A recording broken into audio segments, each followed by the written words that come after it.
Lucknow high court के साबिक जज बदरुद्दीन नकवी ने सोशल डिस्टेंसिंग के नाम पर मजहबी फासले न पैदा करने की अपील की है। केयर फॉर पुअर के सदर और साबिक जस्टिस बदरुद्दीन ने कहा कि मुसलमानों के खिलाफ नफरत पैदा करने की कोशिशों पर कदगन लगाई जाए और हुकूमत ऐसे शरपसंद अनासर के खिलाफ सख्त कार्रवाई करे। हमारे डॉक्टर्स, हमारे पुलिसमैन कोरोना से एक अच्छी लड़ाई लड़ रहे हैं, लेकिन बड़े अफसोस की बात है कि मैंने कुछ वीडियो देखे जिनके अंदर एक ख़ास तबके और ख़ास मिनॉरिटी के ख़िलाफ़ एक कैंपेन था कि इनसे सौदा न लिया जाए, इनसे सब्ज़ी न ख़रीदी जाए, इनसे सारे रिश्ते ख़त्म कर दिए जाएं। तो मुझे बड़ी तकलीफ़ हुई और मैं मानता हूं कि हिंदुस्तानी समाज के एक गंगा जमनी तहज़ीब के ख़िलाफ़ ये सारी कैंपेन है और इस समाज के सारे तालिबानों को ये लोग तोड़ना चाहते हैं और ये लोग ये पसंद नहीं कर रहे कि हिंदुस्तान के अंदर हिंदू मुसलमान मोहब्बत से रहें। तो मेरा कहना होगा सरकार से इनके ख़िलाफ़ एक्शन लिया जाए, इनके ख़िलाफ़ कानूनी कार्रवाई की जाए ताकि इन पर लगाम लग सके।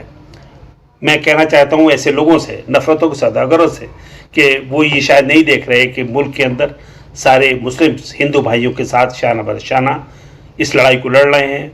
हिंदू मुसलमान जो सभी गरीब तबके के लोग हैं उनकी मदद हो रही है, माली इमदाद कर रहे हैं, उनके यहाँ गल्ला पहुँचा रहे हैं। और इसके साथ साथ हिंदुस्तान के बड़े मुस्लिम अजीम जी, प्रेम जी, सिप्ला के मालिक डॉक्टर हमीद, आमिर खान, शाहरुख खान, सलमान खान, सभी ने एक बड़ी रकम दी है हमारे गरीब लोगों को मदद करने के लिए, इस लड़ाई में लड़ने के लिए। तो ये सारी बातें हैं, इन सबको जहन नशी करना होगा। मैं नफ़रतों के सौदागर से अपने 4 मिसरे कहूँगा, उन्हें गेंदा हमें प्यारा गुलाब है, उनको गेंदा हमें प्यारा गुलाब है, उनको नफ़रत हमें मोहब्बत सबाब है, उनको नफ़रत हमें मोहब्बत सबाब है। कहने को बराबरी है देश में मगर, कहने को बराबरी है देश में मगर, आसान है ज़िंदगी कहीं जीना अजाब है। इस मुल्क के अंदर अमीर और गरीब सब रहते हैं और इस वक्त बहुत ही क्राइसिस से हम लोग गुजर रहे हैं। हमें सब मिलजुल के ये लड़ाई लड़नी होगी और हम इंशाल्लाह ये लड़ाई जीतेंगे। Thank you. जय हिंद, जय भारत। भोपाल में थैलेसीमिया और कोरोना वायरस के मरीजों को जब ब्लड और प्लाज्मा की ज़रूरत हुई तो तबलीगी जमात के अराकीन ने बढ़कर इंसानी फरीज़ा अदा किया। भोपाल के हयात अस्पताल में तबलीगी जमात के अराकीन को क्वारंटीन किया गया है। जमात के अराकीन के पास कल असर के वक्त ब्लड डोनेशन की खबर आई। तमाम लोग रोज़े थे, इसलिए इन्होंने रोज़ा खोलने के बाद भोपाल के चिराई अस्पताल जाकर अपने खून का अतिया दिया।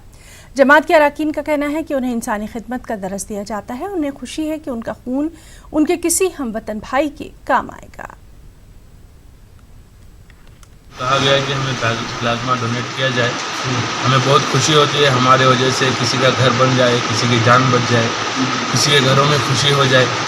मज़हब का कोई इसमें लेन देन नहीं है, बल्कि इंसानियत हमारी असल है। हमको यही क्या है ताकीद दिया जाता है, इंसानियत को बचाया जाए, इंसानियत को बाकी रखा जाए और हम इसी लाइन से चलते हैं और हम इसीलिए क्या है प्लाज्मा भी डोनेट करते हैं ताकि सारे दुनिया के इंसान सही रहे, अच्छे से सही सालिम रहे, खुशी से रहे। बिल्कुल आगे के लिए भी तैयार है। हम तो निकलते इसलिए अल्लाह के रास्ते में ताकि अपनी आत्मा को बनाएं, नमाज को बनाएं, अपने ध्यान को दुरुस्त करें और सारे इंसानों की भलाई के लिए कोशिश करें। और उस भलाई में ये भी शामिल है कि लोगों की इस तरह से प्लाज्मा से मदद की जाए और भी भटके को रास्ता दिखाया जाए। ये सारी चीज़ों को सीखने और बनाने के लिए निकलते हैं, तो ये काम भी उसमें शामिल है। और आगे भी जो ज़रूरत पड़ेगी तो हमारे साथी और हम जो है उसके लिए तैयार हैं।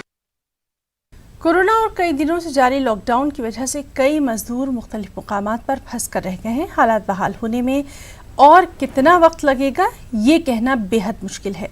इन तमाम परेशानियों को देखते हुए इन्हें इनके आबाई वतन भेजने का सिलसिला शुरू कर दिया गया। इसी के तहत भिवंडी, जिसे पावरलूम शहर से एक हफ्ते में आज दूसरी एक्सप्रेस ट्रेन चलाई गई। गोरखपुर के बाद आज राजस्थान के लिए भी एक ट्रेन रवाना की गई। ये ट्रेन भिवंडी रोड स्टेशन से जयपुर के लिए 1211 मुसाफिरीन को लेकर निकली।